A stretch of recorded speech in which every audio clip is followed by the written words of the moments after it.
perspectives. I think it's most helpful at the beginning to take what I call the helicopter view. That is a very wide and broad view of John Wesley's theology. There have been some discussions in the past. What kind of theologian was John Wesley? Was he a systematic theologian trying to integrate all of human knowledge and taking it captive to Jesus Christ? Or was he, on the other hand, a practical theologian, doing theology in the warp and woof of life in the service of the church? Well, I think, as we're going to see in a few moments, that Wesley was more akin to the latter designation. That is, he was a practical theologian concerned about serving the church, the Methodists in particular, in enumerating theology. Within that confine, I think Wesley was nevertheless orderly, coherent. And if we had to summarize Wesley's theology in two words, I think it would be holiness and grace. Holiness and grace. The one thing that I find so impressive about John Wesley is that his theology is so very well balanced.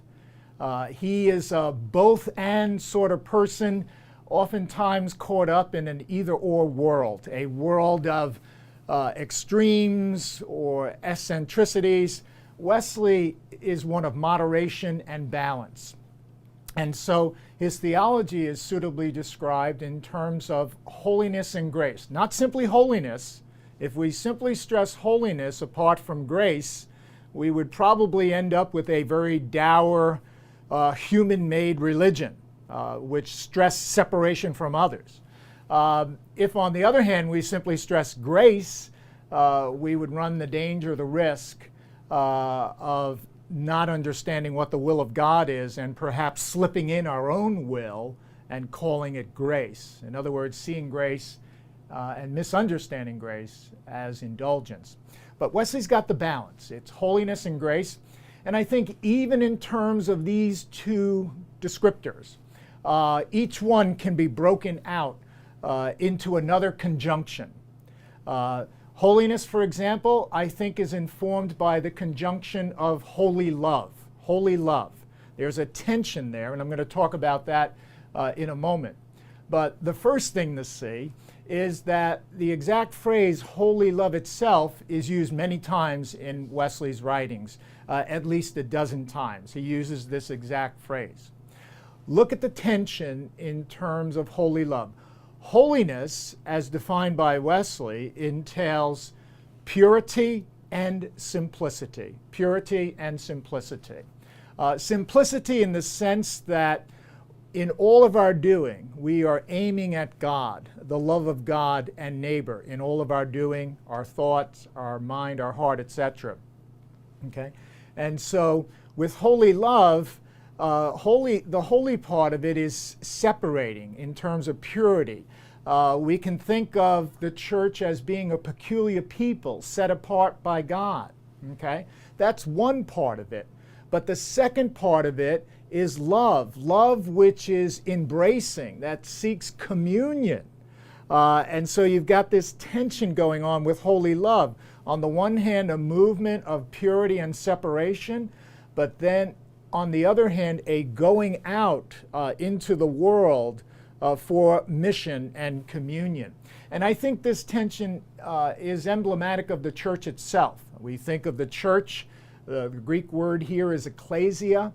Ecclesia, built on a Greek root that means to call out, literally to call out. The church is that communion which is called out from the world to be set apart, but that is also called back into the world for mission. And Wesley understood this dynamic, this tension very well. So the first part, holiness, is broken out into holy love. We don't want to stress holiness apart from love, and we don't want to stress love apart from holiness. We want to keep them together. But then there's the second part of this, which is grace. Grace. Now, Wesley's theology, by both professors and ministers and even lay people. They have understood Wesley's understanding of grace, conceived Wesley's understanding of grace, principally in terms of cooperant grace, And this is a part of what Wesley has, but it's not the whole. It's not the whole. So just as the conjunction of holiness, just as holiness is broken out into holy love, so grace is broken out into two kinds of graces, not one. Cooperant grace, to be sure, but also free grace. So it's a matter of both free and cooperant grace. Let me give an example of the first part of this conjunction, cooperant grace. Is the Christian life marked by divine and human cooperation? Absolutely. We see this most clearly expressed in Wesley's sermon on working out our own salvation. Here's what Wesley writes: God works, therefore you can work. God works, therefore you must work.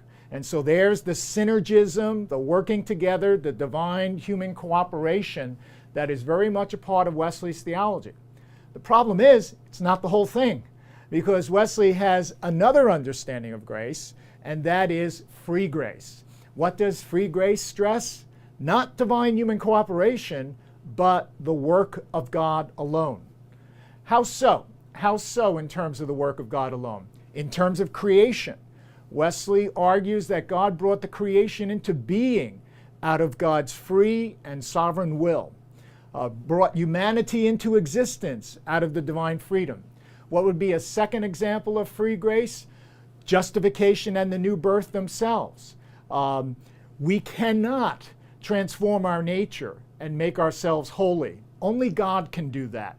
That is a gift that we have to receive. It is, in a real sense, the work of God alone. And the same way, in terms of entire sanctification is received by grace through faith alone. Wesley said this in terms of the approach to entire sanctification: if you think you must be or do something else first, then you are expecting it by works even unto this day. But if it is by the grace of God, expect it as you are and expect it now. And so by that means, Wesley is highlighting the divine role, that God is the principal actor here, and this is a sheer gift to be received by grace through faith.